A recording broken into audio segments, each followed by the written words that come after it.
Hi, this is Brandon from Caesar's Freedomstead, and I just wanted to go ahead and show you guys what me and my family have been working on during this coronavirus crisis here. I know a lot of people have been out of work and spend a lot of more time at home and with their kids, so trying to find things to do. But out here in South Carolina, we have a lot of freedom. We haven't had much taken away from us in the event of taking away seeds and things that we can't do at home. So here we just went out and started a new garden, and we've had many gardens in the past, smaller ones, but we wanted to undertake a big project this year, and we had much more time to do it. So I just wanted to walk you through what we've done here and show that it's possible for everybody else. If you're trying to figure out what you could do with your time, spend a lot more time at home. If you just have a little bit of space, you can get done something similar. Obviously not as big as probably what we've done here, but try to give you some ideas on what you can do. So I just wanted to go ahead and show you here first. Me and my wife and our kids were out here just on a daily basis for probably in the past month and a half working on our garden here. We spent pretty much a whole day just doing the fencing all around the property, and it's different lengths. We're trying to get everything about 6 feet. We're in the works right now of getting all that accomplished. Everything takes time and money, since we're kind of out of work and back to work, so we're just trying to use our time wisely and our money wisely there. But we've spent a bunch of time putting up the fence here. Now, this garden here, I measured out to about 1,600 square feet. Obviously, not your garden doesn't have to be that big. We just did that this year because we had a lot of time on our hands, so we wanted to just put it into a garden. So let's go ahead and start over here.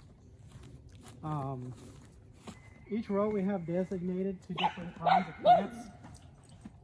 That's Pepper, our wiener dog. She's a guard. So in this first row right here, we did pretty much all tomato plants here. Now we planted these things, I don't know, what'd you say, about a month ago? Planted them in our containers and put them in our greenhouse. So we have 2 rows of tomatoes. Obviously they all didn't survive, so we have to replant and just replace that area where they were. But everything's going pretty well.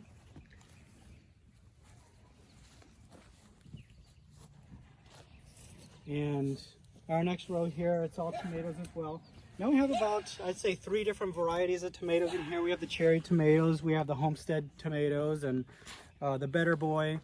I think we have Roma in there as well. So I think about 4 different types of tomatoes we have in these 2 rows. So we just wanted to have a variety here. As you can see, the rows here, we bought a fairly low-cost tiller, a Greenworks tiller, I think for about 120 bucks. So it's not that expensive.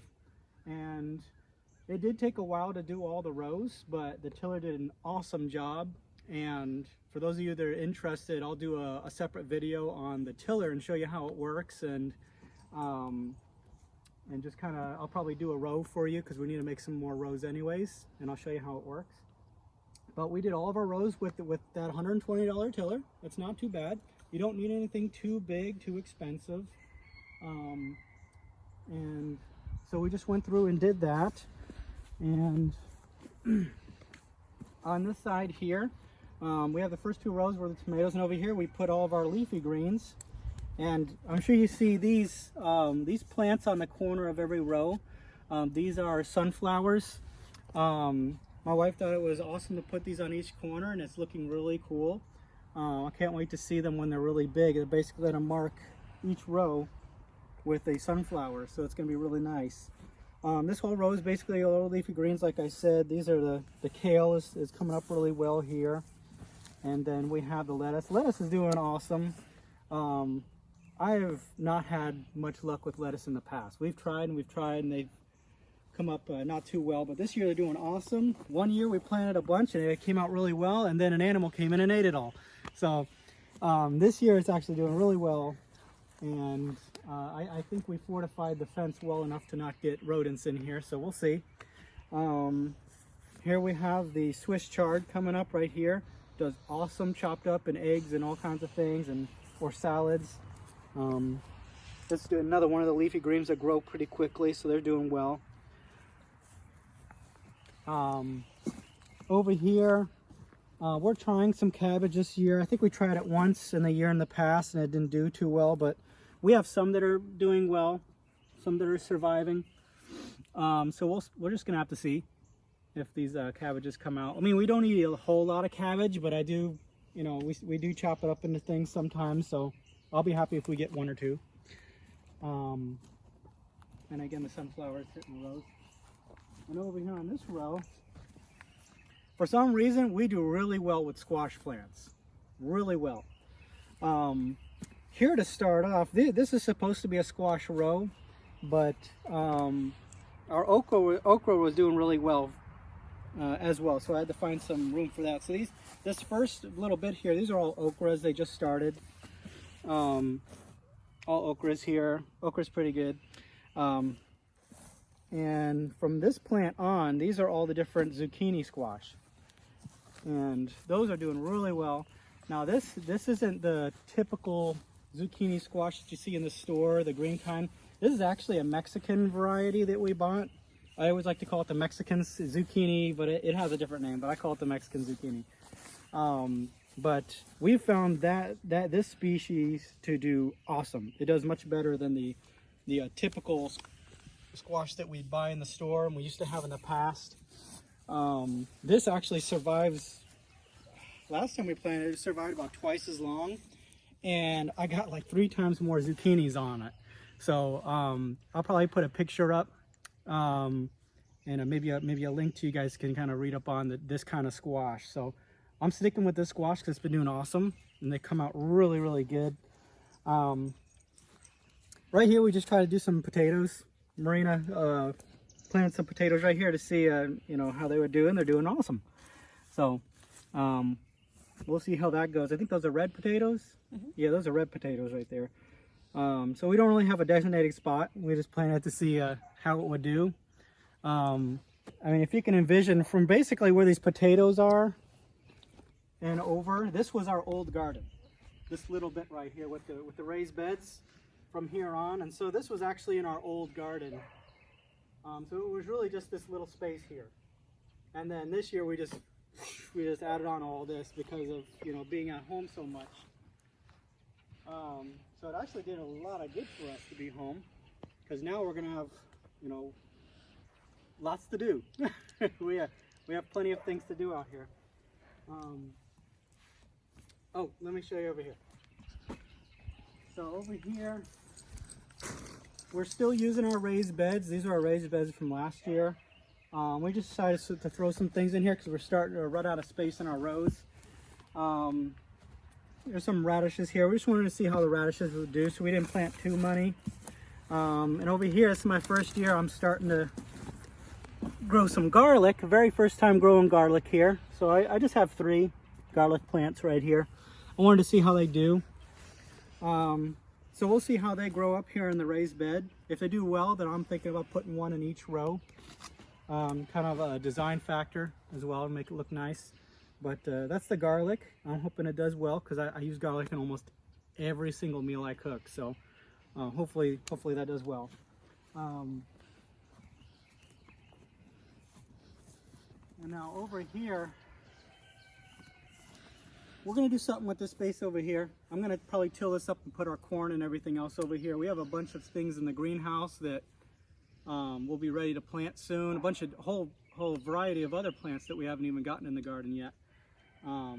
We're just trying to grow every single thing that we buy at the store. Everything.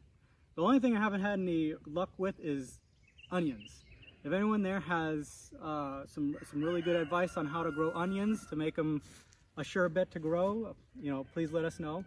but I've never had any luck with onions. We've tried so many different things. So, but we're trying to grow everything else that we use. So in this row right here, again, this is another squash row, but this is all butternut squash. And the entire row is butternut squash, all the way down. So apparently butternut squash is really awesome in our garden. I think maybe one didn't survive out of all of them. I think there's 33 butternut squash plants here. And I originally had them about 1.5 feet, 2 feet apart, but they just kept on growing and growing and growing. So I had to plant them closer. So now we have an entire row of butternut squash growing. So we'll see in about 1.5 months or so how it looks over here. It's probably going to be a jungle, which is a good jungle, so there's going to be lots of food. And there's a couple butternut squash over there, so there's a little overflow there. Now this last row right here, there's a couple different things in here. These right here are the black beans. We tried doing black beans last year and they didn't do well, but this year we planted them in a totally different spot, totally different sunlight and shade conditions back here, and they're doing amazing. So they're already starting to sprout out, you know, different leaves. The ones from last year I don't even think got to this point. They just kind of died off. So everything is doing really well over here. So hopefully we get a whole bunch of black beans. I'm sure a lot of you people are thinking the same thing that I thought in the past. Why are you going to grow black beans? They're extremely inexpensive to buy at the store. Probably about $1 or $2 for a whole packet.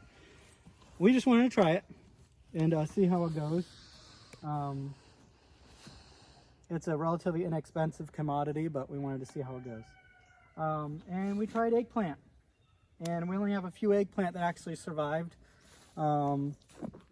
They may even be too small to actually get on camera. You might be able to get them on there. But we're trying the eggplant. We love eggplant. But they're kind of stagnant. We're going to figure out what we're going to do with that. Again, if anyone has any ideas on great growing practices for eggplants, give us an idea. You know, let us know. We'll definitely take the advice and put it into good use out here. We eat a lot of eggplant as well. Eggplant parmesan and all kinds of different things. We like to cook all that. So definitely let us know. And that's about it for the garden here. Like I said, we kind of took it to the max this year because, you know, of us pretty much not having many hours at work because of the coronavirus. You know, I was put basically to work at home.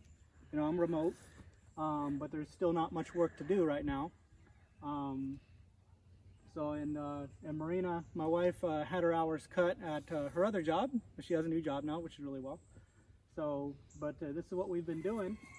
So we took it to the max. It's humongous. It's awesome. It's definitely a lot of work. It took a lot of, you know, 6-8 hour days out here getting everything ready. You know, definitely put up the fencing and making the rows. So it's a lot of work, but it'll definitely be worth your time. But like I said, definitely don't have to have it this big. You could just make some raised beds like we did. We're using it for other things, but you can put everything in raised beds. I don't think that took us way too long. But this is it. This is the garden. Well, I want to thank you so much for letting me show you this, and I hope it gives you some motivation to start something at home. Just put a little bit of work into it. Right now it's probably the perfect time to get started. And thank you so much. I'll see you on the next video.